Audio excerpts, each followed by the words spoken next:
Julian was our house guest for a couple of days. Julian had a habit of staying with friends of friends, and my girlfriend was one of those friends of friends, and so he came to stay with us. I was okay with it under the condition that he leave after 2 days because I had friends coming into town who needed the guest bedroom. With that agreement, he came over to stay with us. He was, not a great house guest. He tended to do things like he would take up the whole couch, and I would come home from work, and there he would be on the couch, and I would kind of indicate with my body language that maybe I wanted to sit down, but he never noticed things like that. So I was like, how's your work going, and it must be hard not getting any sleep, or, this kind of small talk. And, he would start talking about, how, important it was for this information to be free, and the trouble that he was getting into with governments or whatever. He's an idea guy. I think he just ate the leftovers. I think we had leftover pasta in the fridge, and he just ate it. He took a girl home one night.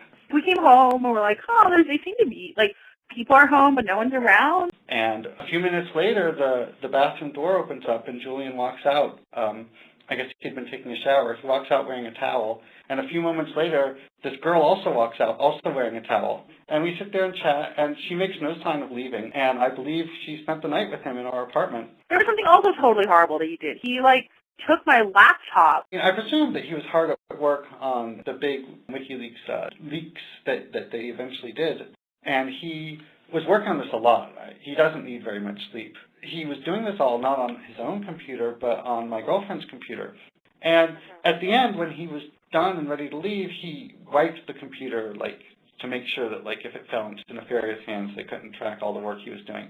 And the way to erase something is he basically wrote a random string of numbers continuously until he had filled up my hard drive. So then I used my laptop, and I'm like, why is my hard drive completely full? Luckily, my boyfriend is somewhat techie, so he, looked and basically discovered that there was, this huge random number string. I mean, we're talking, 20 gigabytes. Huge. So basically, I decided pretty quickly that, I would let him do his thing and I would do my thing. But I was unable to do that because it became clear as the deadline for him to leave approached that he was not about to leave. When it was a couple of days before, I actually asked him, where are you going next? What's your plan for where you're going to leave? And he'd be like, oh, don't worry, I'm working on it. I have a friend who thinks that maybe they know someone I can maybe stay with and whatever. But he wasn't making any efforts on his own to leave. And in fact, he never did. He was still there when my friends walked in the door. My husband and I came up to New York City to spend the weekend with my host and his girlfriend. And we arrived into his flat, and there was a sort of translucent-looking, very tall, white-haired man in their living room that my friend was very clearly not happy with. Seemed like a very international sort, very impressed with himself, quite glum and miserable. Tried to small talk with him a bit and got absolutely no response, and then realized, based on my friend's comment, that he was sort of refusing to leave the room in which he had been sleeping.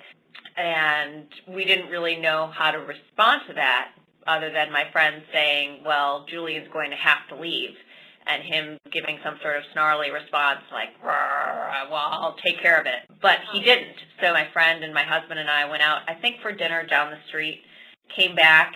He was exactly where he was before, hadn't moved anything, and so I just stripped the bed and moved his bags out of the room in which he was sleeping so we could sleep there that night. And I was like, Julian, you really need to leave now. But he still didn't leave. He was like, okay. And then I went to bed because it was really late, and I woke up the next morning and he was still there.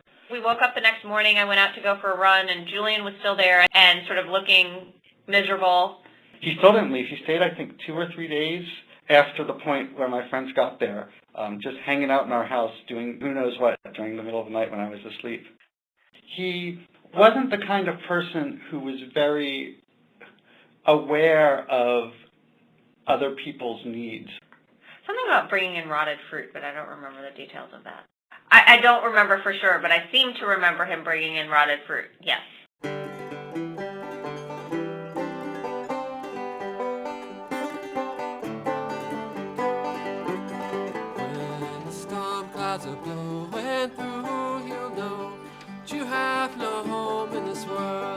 When the darkness is buried, you will see light for your life.